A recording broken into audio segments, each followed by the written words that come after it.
What's up, aliens? Big Al. Welcome to another Dumb Sports Empire. Boy, oh boy, what a great weekend of college football. If you're watching this, I'm sitting here in my USC hat, fighting the fuck on. And we've got Steelers jersey. It is football season. It is Wednesday, my dudes. Tomorrow we have NFL football, and then it's all the way back. College football is all the way back. NFL is all the way back. I'm going to give you a recap week one college football and then my picks for week one NFL season. Got some week two preview college football as well. Should we dive in? Let's just dive right in. USC looked fucking awesome on Sunday night. I was in love with the defense. USC beats LSU 27-20. I was very nervous before. The Alabama game was the only thing that was on my mind. A neutral SEC first week start of the season game. Alabama killed us, 6, 7 years ago, 52-6 in Dallas, neutral site. That was on my mind the whole time. We knew Lincoln could put up points, knew the offense could move. Miller Moss threw 6 touchdown passes in the Holiday Bowl last year. Knew all that could happen. The defense was a question mark. And defense stepped the hell up. It was fan-fucking-tastic. First of all, we set an Allegiant Stadium attendance record. 63,000 people, or 61,000 people to the Super Bowl in February.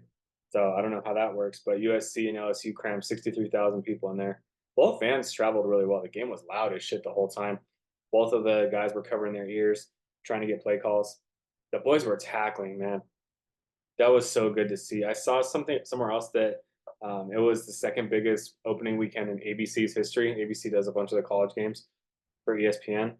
I believe they averaged over 9.1 million viewers for the USC game, and 11.1 was the max viewers for the USC LSU game.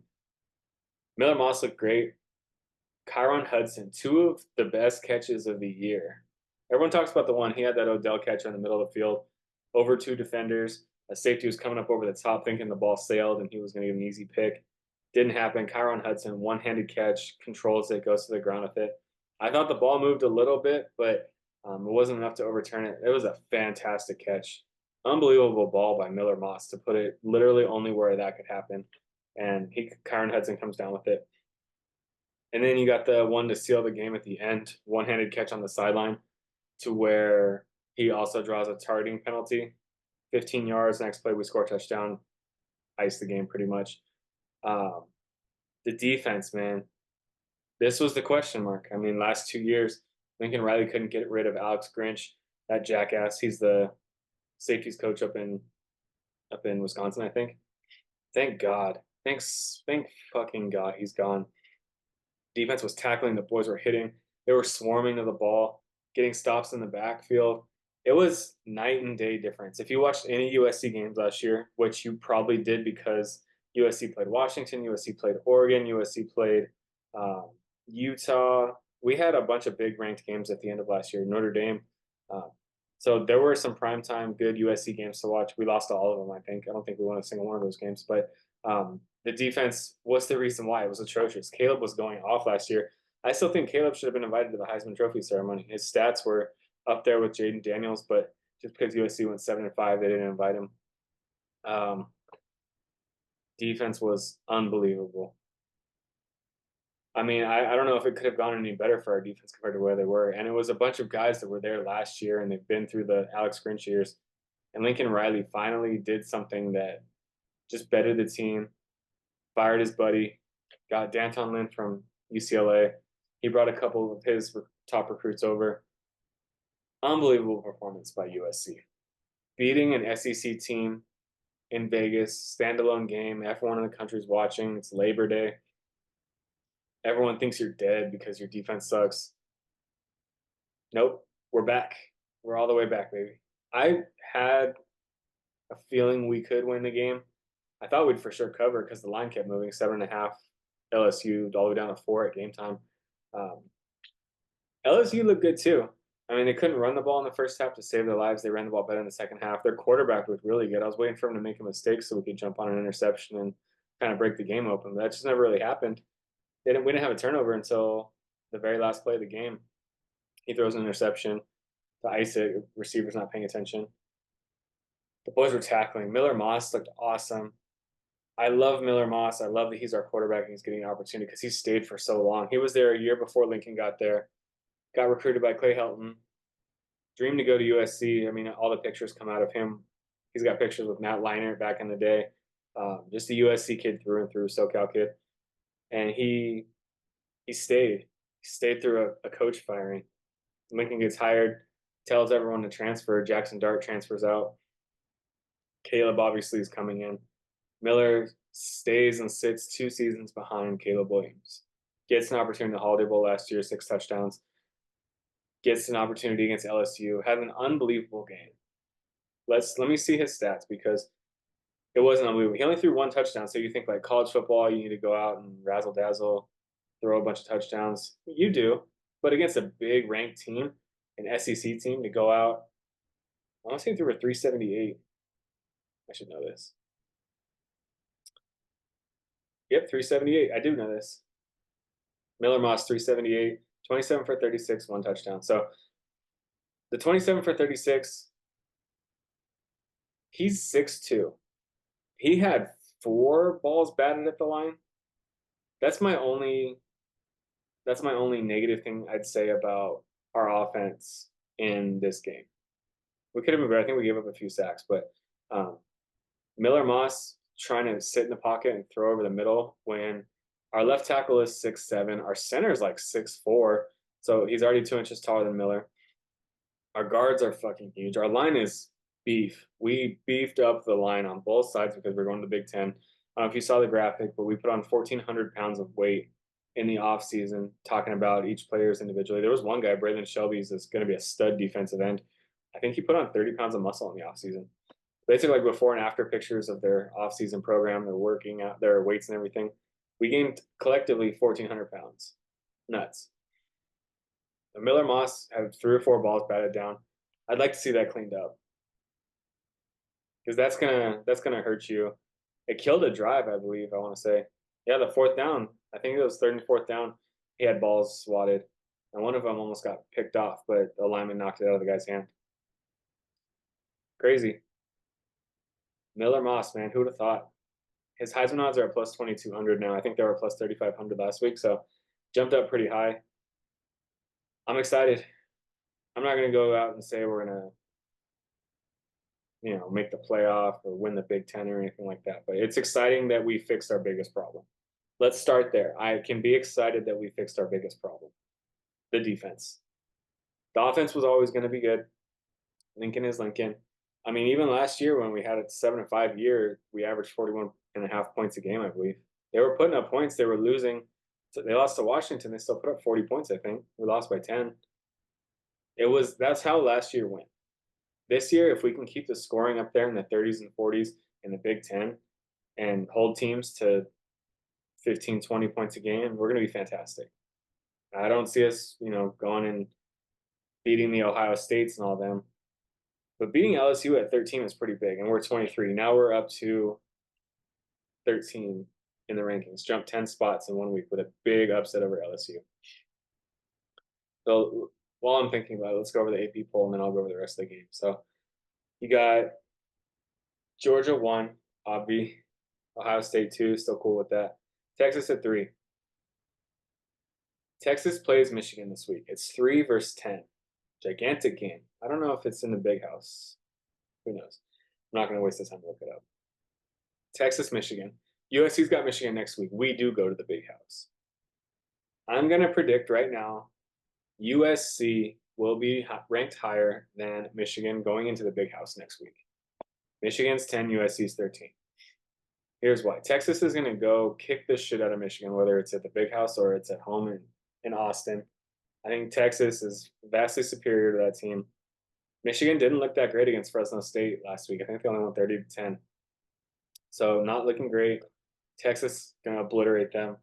USC is playing Utah State this week. Should be our good tune-up game. get our bearings, get Miller Moss some touchdowns, more confidence.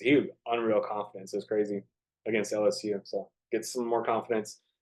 USC, I think we'll move up to 12 or 11 spot next week, and then we got Michigan dropping down to a 12 or 13. So I think USC has the ability to jump up 1 or 2 spots with a good win over a Utah State team, and then Michigan getting beat up by Texas, they'll drop them 3 or 4 spots. Hopefully, if they barely lose to Texas, they probably stay put. But a man can dream. I think we'll be ranked higher than Michigan next week going to the Big House, and that's a tough game. I'm not saying we're going to win that game still, but I would feel a lot better going into it if we were ranked higher, for sure. Texas 3, Alabama 4. Alabama was Alabama. They kicked the shit out of someone. I forgot. Notre Dame at 5. Good win over Texas A&M. Ole Miss 6. They beat Furman 76-0, I think. Oregon at 7. Oregon struggled. I think they were ranked 3 or 4 last week. They struggled against Idaho. I think they only won by 10 points, which is nuts because Oregon always schedules like Idaho and Wyoming first week of the season, and they go and they fucking murder them 63-3 or whatever. Oregon didn't look that great, so fingers crossed. Fuck Oregon. Penn State at 8. They had that crazy game against West Virginia. Lightning delayed it for 2.5 hours, I think. Mizzou looked good. Michigan, like I said, Fresno State struggled. Utah at 11. They killed someone last week. I forgot. They played on Thursday. The U looked awesome. I was listening to the U game on my drive home on Saturday, whatever it was. The U looked fantastic. Kicked Florida State's ass, and then Florida State had all their recruits there that they were hosting, and the Miami players went over and started taunting and saying, "You guys ain't going to Florida. We're running Florida, so now it's the U." Just telling their players, like, "Don't come here. These guys fucking suck." Hilarious. USC 13, Tennessee 14. Tennessee, I really like with Nico Yamaliava. Talked about it last episode. I'm surprised we jumped Tennessee. I think Tennessee's a really good SEC team with a much improved defense. So we'll see how that shakes out. Oklahoma 15, Jackson Arnold looked good. Oklahoma State 16, didn't really see anything from that game. Kansas State 17, LSU 18. So LSU drops 5 spots after a close loss to a solid USC team. Kansas 19, Arizona 20. I'm high on Arizona this year. I said Torra McMillan is a fucking rock star, an absolute monster. I believe he had 300 yards and 4 touchdowns. Let's look it up real quick. Going over the rankings before I do recaps of the games. Bass Backwards fucking podcast here. Arizona should be okay. They killed New Mexico 61-39. It's actually a lot of points scored by New Mexico. Crazy, dude. McMillan.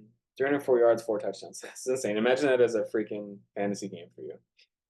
304 is 30. PPR, 10 receptions is 40 points, and then 4 touchdowns, 64 points by receiver.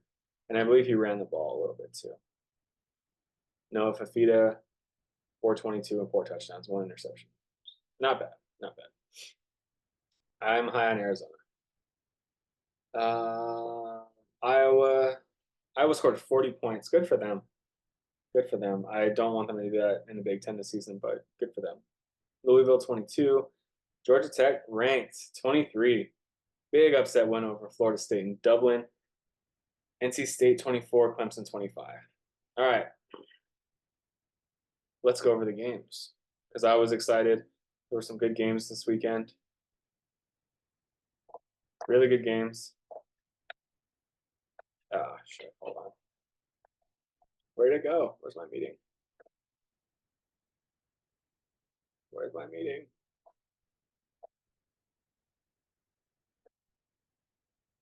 Okay. We're still good. Some big games week 1. Clemson, Georgia was the one I was excited for. Clemson's offense sucked. Clemson doesn't go into the transfer portal and get anybody. They're one of 4 schools. The other 3 are service academies where you literally have to get a congressman letter to go to school there and play there.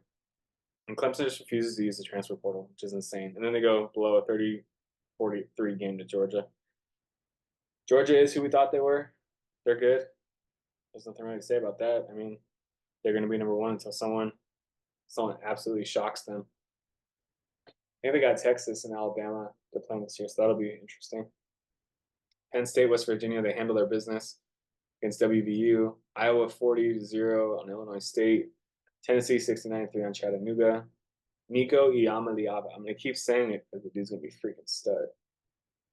Oklahoma State 44 over South Dakota. 44-20. Ohio State. This is a game I watched a lot of.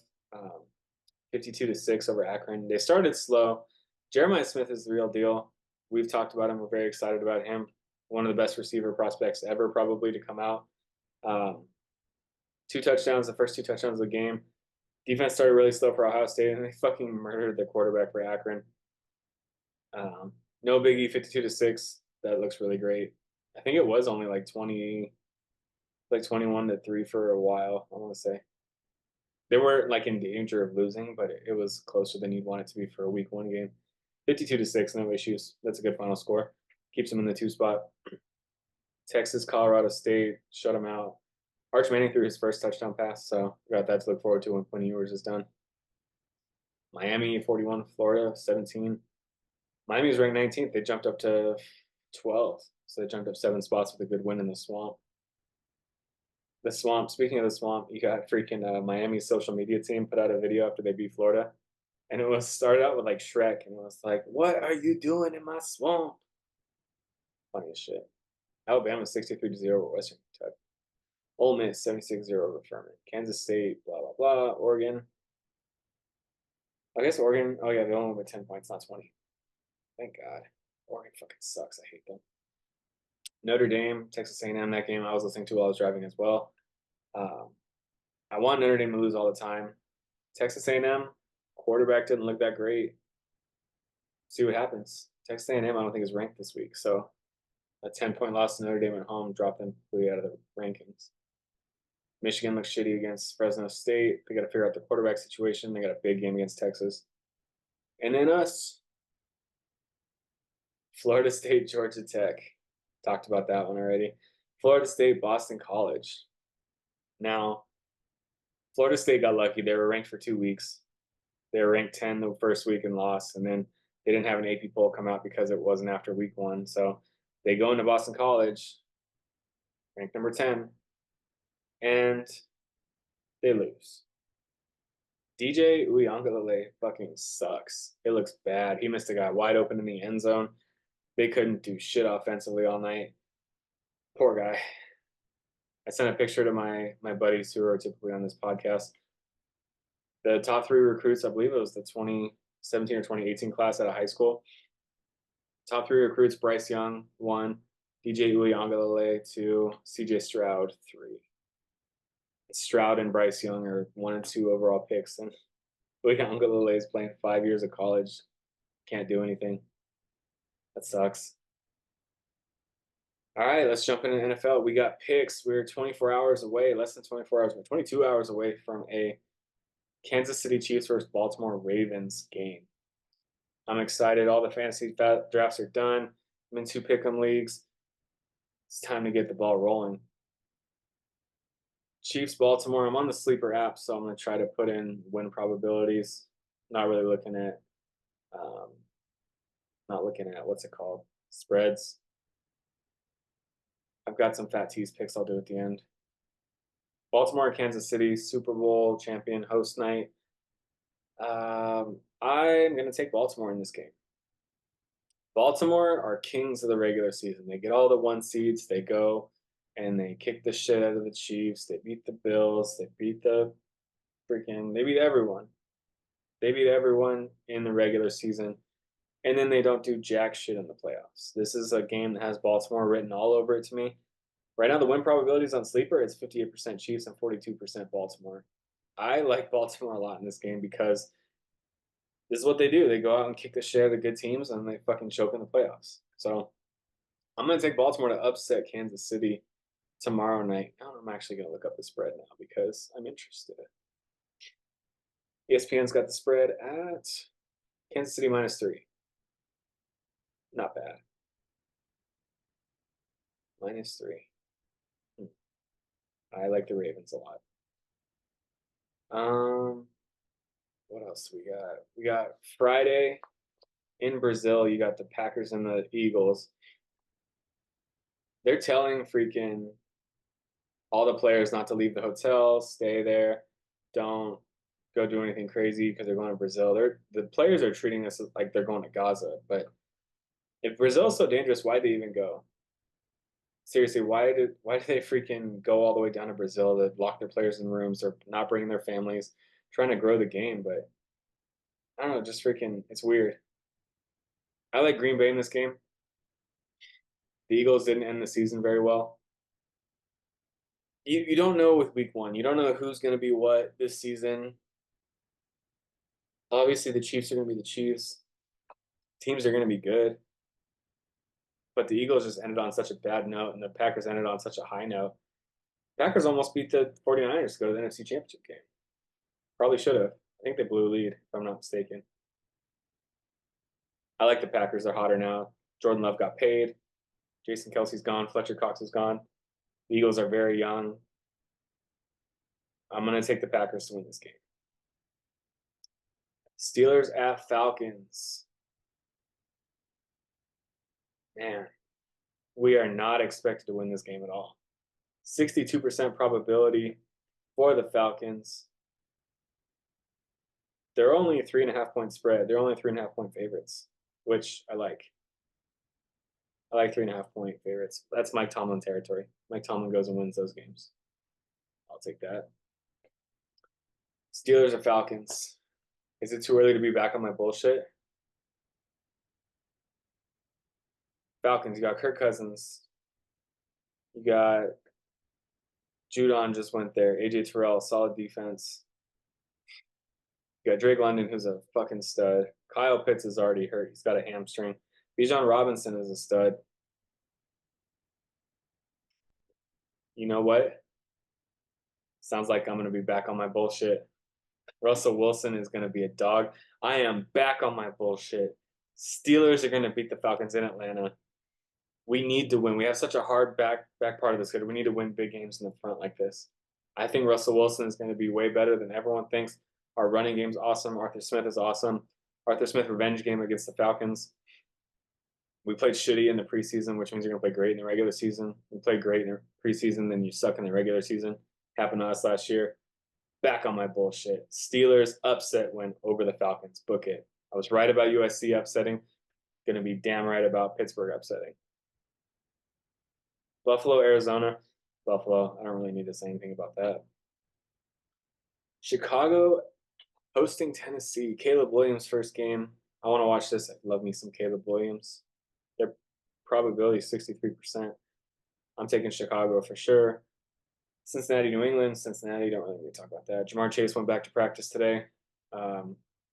Maybe the most failed holdout of all time. He didn't get paid and he went back to practice.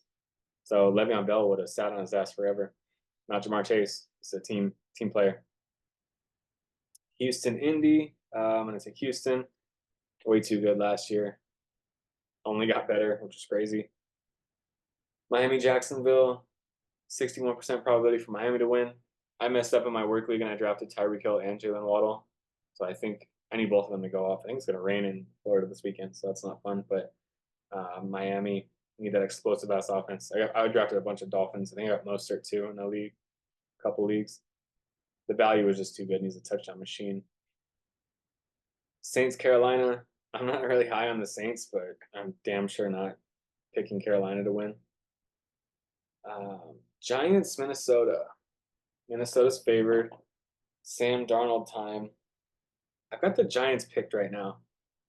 Now, since my friends call me out for picking something on the pod and then backing out on it, I might switch this game.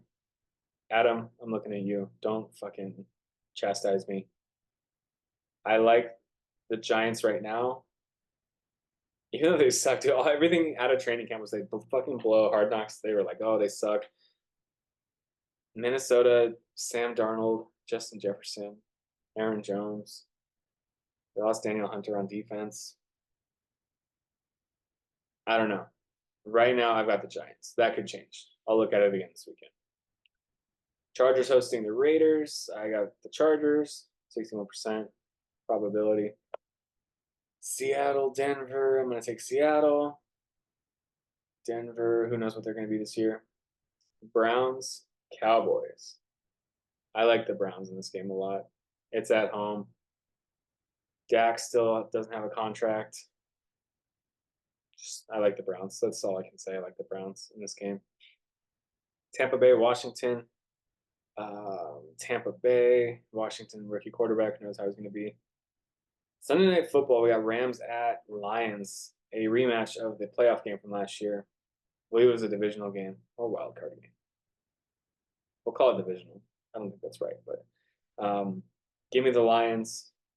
It's their year. They got to go and beat the Niners this year and go to the Super Bowl. I would love to see the Lions in the Super Bowl. Monday Night Football, San Francisco hosting the Jets. Second straight year, Aaron Rodgers gets put on Monday Night Football to open the season. Hopefully he lasts longer than 5 plays. The Niners got all their people back just in time. I mean, Trent Williams came back. Ayuk is back. Purdy's still there. He's awesome. I'm not high on Aaron Rodgers. He hasn't done anything in a few seasons, so I'm not going to pick them. Everyone's picking them to go to the AFC Championship game, but not picking them in this game, not picking them to even win their division probably. I'd say third in their division under Miami and Buffalo for sure. Give me the Niners. Just like that, I'm back on my bullshit. Everyone can be on the high on the Falcons all they want. Shit ain't happening. That's a Mike Tomlin game, baby. Mike Tomlin. Let me get Fat T's picks for you, and then we'll wrap this shit up. I said some aggressive things to me earlier. Just flipping through the group chat.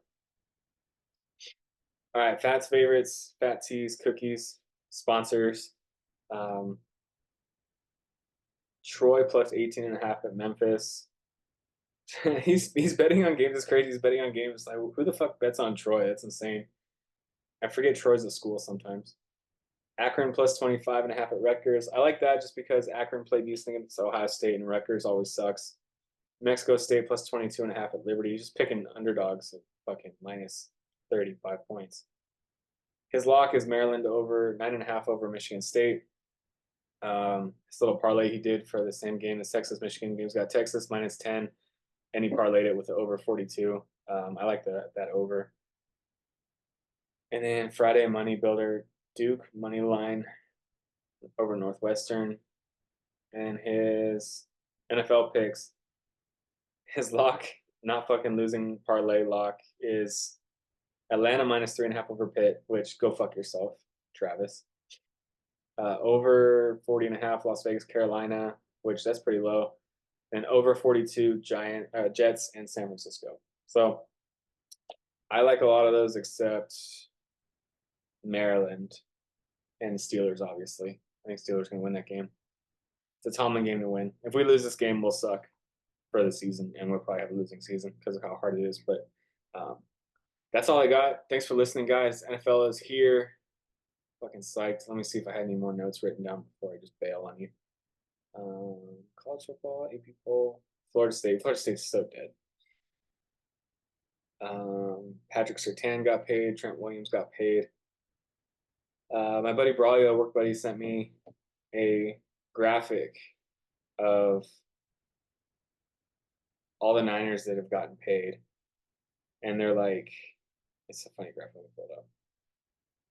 All the Niners that have gotten paid. He sent me, was it Instagram? Oh, I gotta find it. It's kind of hilarious.